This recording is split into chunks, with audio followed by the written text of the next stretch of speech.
30 milyong piso na halaga ng pamana project sa hatid ng gobyerno sa Lanao del Sur. Kabilang dito ang turnover ng 15 million fish landing port at groundbreaking ng 15 million pesos water system level 2 project. Ang news now mula kay Naphtali Velarde. Formal na itinurn over ng Presidential Advisor on Peace, Reconciliation and Unity ang 15 million pesos fish landing port sa Lanao del Sur. Kasabay ng turnover ay ang groundbreaking ng 15 million pesos water system level 2 project. Pareho itong isinagawa noong January 16 sa Barangay Nusa, Balindong, Lanao del Sur. Pinangunahan ito ni OPA Pro Secretary Carlito Galvez Jr.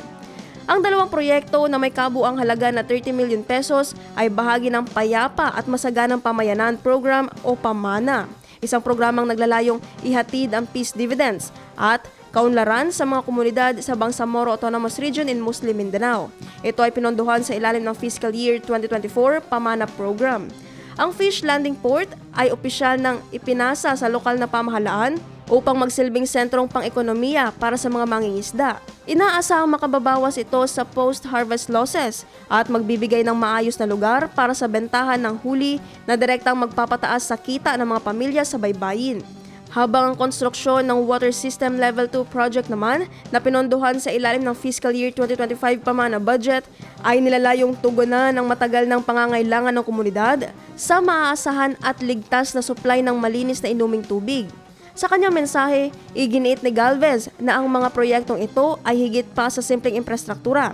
Ayon sa kanya, ang fish landing port ay simbolo ng komunidad na patuloy na umuusad matapos sa mga taon ng hindi tiyak na kita ng mga mangingisda. Dagdag pa niya, ang water system ay sumasagisag sa buhay at dignidad. Tinitiyak na hindi na kailangang maglakad ng malayo ang mga pamilya para lamang makakuha ng malinis na tubig. Naphtali Velarde, iMinds, Philippines.